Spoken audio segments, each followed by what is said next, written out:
अंतरिम बजट के तौर पर इसे देखना गलत होगा।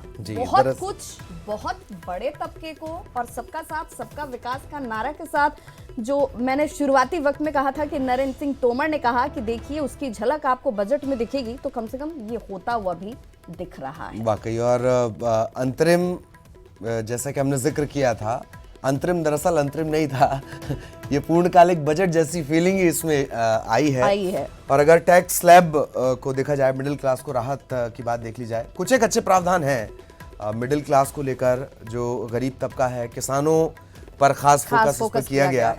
और लेकिन सबसे ज्यादा जो बात चलेगी आज, जो लगता है मुझे, वो है टैक्स डिडक्शन, जो कि टैक्स रिबेट को लेकर आस लगाया हुआ था और उसकी आस पूरी भी हुई है। 2.5 लाख से बढ़ाकर इसे 5 लाख कर दिया गया है, यानी कि 5 लाख तक की कमाई पर अब आपको टैक्स नहीं देना होगा। और इसीलिए इस बात का जिक्र कर रहे थे पीयूष गोयल कि 3 करोड़ लोग हैं जो इस टैक्स के दायरे से बाहर आ गए हैं, तो ये उपलब्धि है। हालांकि देखिए, बड़ी ही कहते हैं कि शब्दों का जो खेल है वो इस बजट में पीयूष गोयल ने बखूबी निभाया है। उन्होंने कहा कि धन्यवाद देता हूं मैं उन तमाम टैक्स पेयर्स को।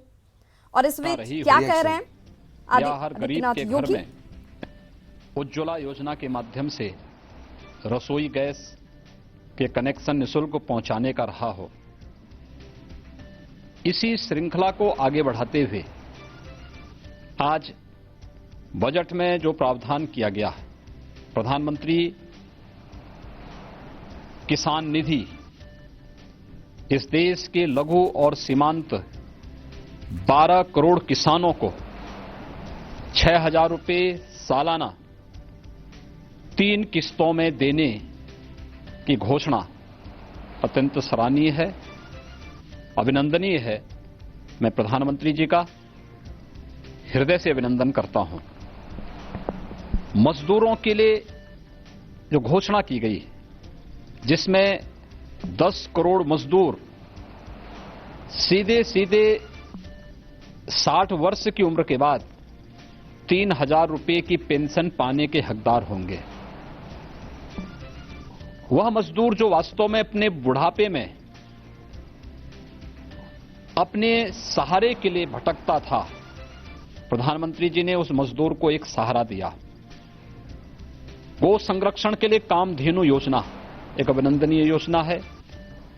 तो इस देश का मध्यम वर्गीय हमेशा इस बात को कहता था कि इनकम टैक्स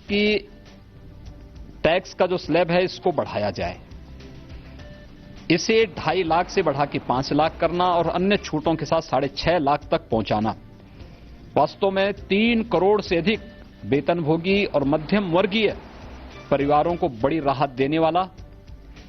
व्यापारियों के लिए 40 लाख तक जीएसटी की से उसको छूट देने और 5 करोड़ तक की इनकम वाले को जो सुविधा इस बजट में दी गई है। तो ये टैक्स में जो छूट है, तो योगी आदित्यनाथ का रिएक्शन आप सुन रहे थे। टैक्स छूट की सीमा बढ़ाई गई है, इसका भी उन्होंने जिक्र किया। मजदूरों के लिए कैसे कोशिश की गई है, किसानों का भी फोकस। और इतना त्वरित रिएक्शन शायद एक्सपेक्टेड नहीं था। नहीं, लेकिन अब इस तरह के रिएक्शंस बहुत आएंगे। बिल्कुल। अब हालांकि मुझे ये लगता है ललित कि इस पर खुलकर कोई इसकी मुखालफत भी नहीं कर पाएगा। विपक्ष की तरफ से भी ये कह दिया जाना आसान नहीं होगा कि ये क्यों कर दिया गया। हालांकि इसको लेकर के ये जरूर सवाल उठाए जा सकते हैं कि भाई ये सिर्फ कहा जा रहा है क्योंकि इनकी कथनी और करनी में अंतर होता है, ऐसा होगा क्या। हालांकि इस वक्त फील गुड करने का वक्त तो जरूर है। जिस उम्मीद के साथ पिछली बार पूर्ण बजट में लोगों ने आस लगाए रखी थी, उस वक्त वो शायद उतनी मलाईदार नहीं रही होगी, लेकिन इस बार वो नजर आ रही है क्योंकि इसमें टैक्स छूट की घोषणा के बाद लोकसभा में मोदी मोदी के नारे गूंजते हुए नजर आए। सैलरीड क्लास को बड़ा तोहफा दिया गया है। टैक्स छूट की सीमा को 2.5 लाख से बढ़ाकर 5 लाख कर दिया गया है। किसानों के लिए बड़ी घोषणा की गई, उन्हें 6,000 की सालाना इनकम अब उनके खाते में जाएगी। हालांकि ये 3 किश्तों में होगी। हमारे साथ गेस्ट पैनलिस्ट लगातार जुड़े हुए हैं। हम रुक कर लेते हैं अमिताभ अग्निहोत्री जी का। सबसे पहले अमिताभ सर, आप